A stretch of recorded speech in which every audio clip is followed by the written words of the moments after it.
Okay. It's me, Joy.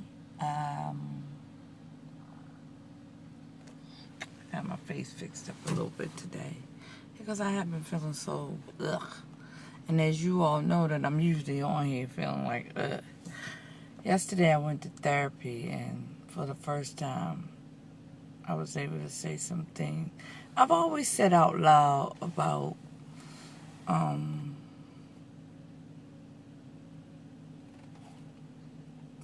molestation, fondling issues. You know, I don't know the difference. You know, when I was 7, my stepbrother was 9. I don't know if that's normal kid stuff. And the person that I think really did me the most, that I feel did... Okay, let me just go back. This is Joy. I do the YouTube channel, Pieces of Joy. And it's really just about me expressing the real me. Trying to be as authentic as I can. A lot of people don't get it. I don't always get it. But it helps me. So, I haven't been consistent because I'm not sure how to do this. And sometimes I let a few people hear it, and I remember someone saying, wow, I don't know if I could have said all of that. And it threw me back, and it made me feel like I better not do this. But I'm here to do it. Friday was my birthday. Saturday I got my hair shampooed, and as you can see I have this weave. And I had a weave maybe 5 years ago.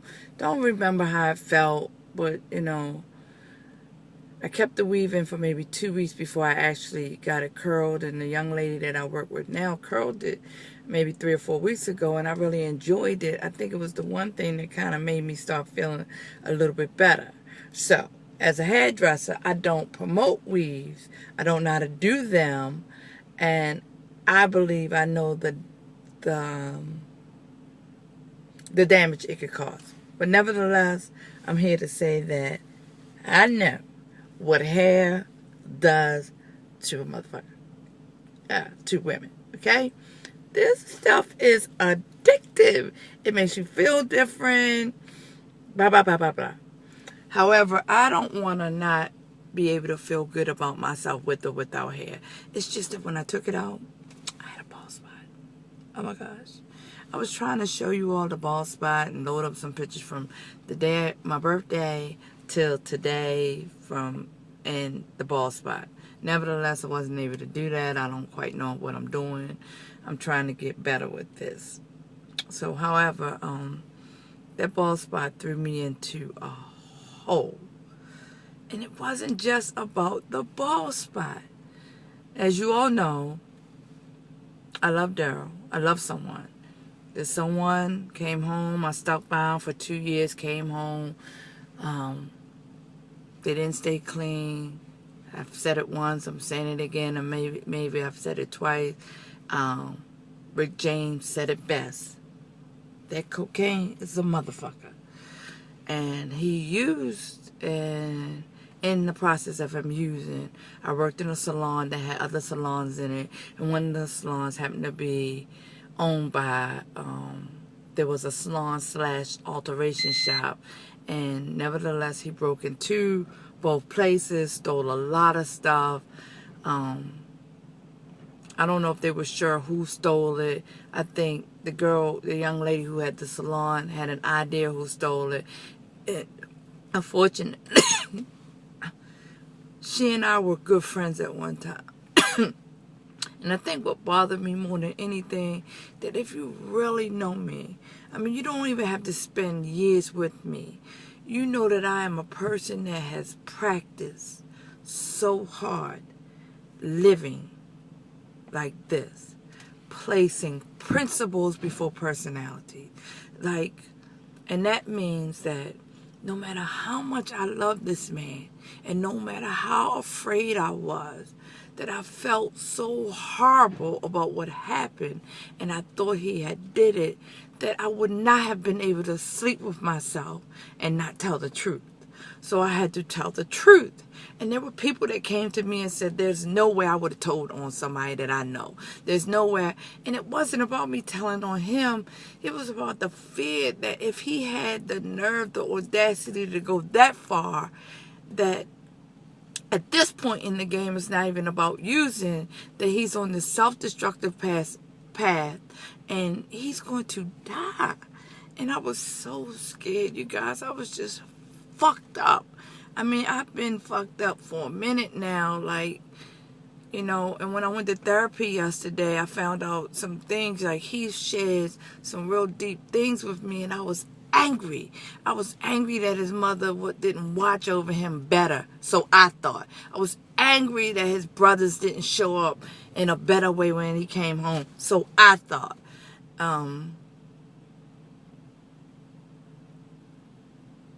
But the lack of care and paying attention to your child, as I felt like his mother didn't do, you know, and I love this woman. I really care for his mother. But I took all that and I was angry with her.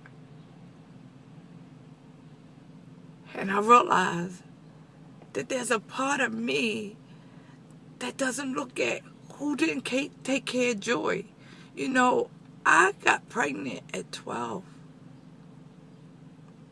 I liked him. He was riding a skateboard. He was job light skin, had curly hair, little buck teeth. He was a cute boy. He had a cute smile. I just liked him. I didn't want to have sex. I just liked him.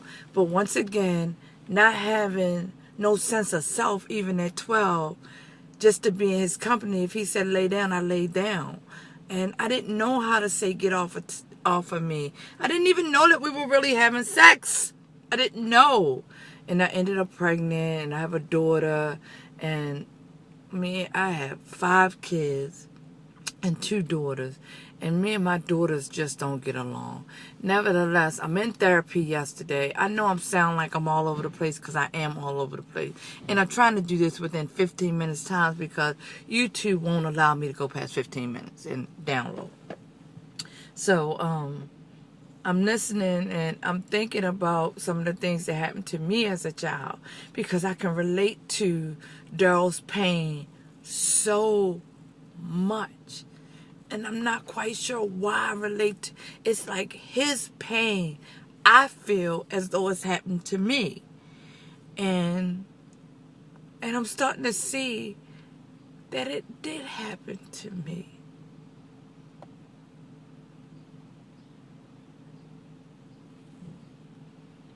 That I was 7, 8, or 9 when my mother sent me to my father's.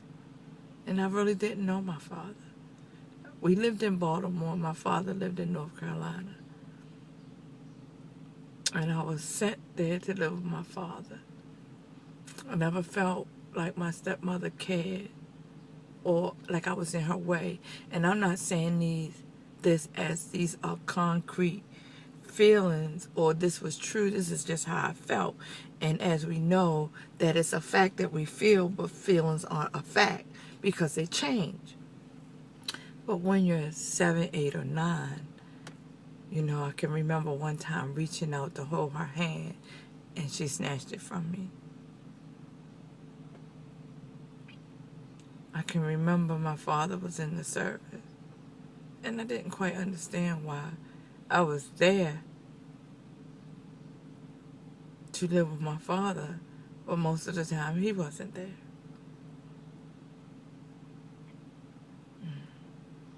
I had a stepbrother who was just a 9-year-old kid, probably trying to explore. You know, I realized that kids, I believe, I'm not a doctor, but I think that most kids' first sexual encounter is usually with the same sex and or kids that are around their same age. So parents, watch your 7, 8, 9-year-old kids, you know. Watch them. Watch them. It's the cousins. It's the girlfriends. It's the sleepovers.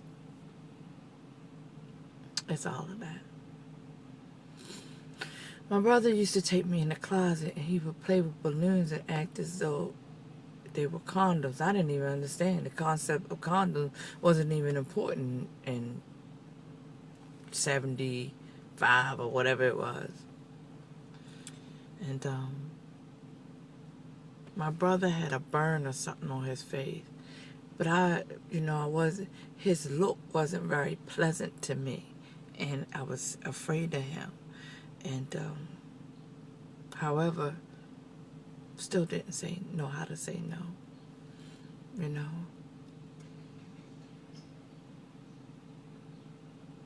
Didn't know how to say no. Didn't know how to tell nobody. And that's the same little girl that when I met my oldest daughter's father, and I remember going down the basement of his mother's house, and we had sex. I really didn't know it was fucking sex. I mean, it was pumping up and grinding, but all I'm seeing is this sort of light-skinned curly-haired guy that I like. I don't feel nothing about myself. Like nowadays I look at 14, 15-year-old girls and they have half-belly shirts on and they wear makeup and have long hair and they look as though they have a sense of this confidence and they feel beautiful and sexy. I never felt any of that about myself. It wasn't until I was over 30, So I just was going along to get along. I don't know what it was. I was pregnant. And I remember when he found out I was pregnant, I never saw him. Oh, God. Oh, God. I forgot all about this. I never saw him the whole time I was pregnant.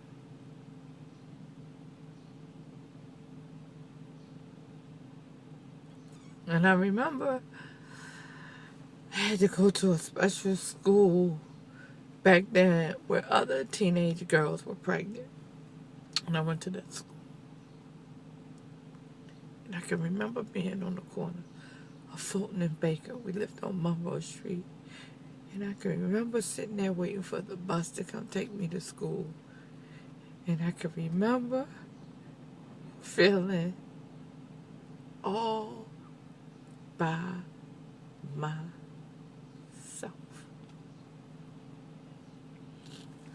Whatever I was feeling on that bus stop, I couldn't verbalize it as I say it to you now, but I felt by myself.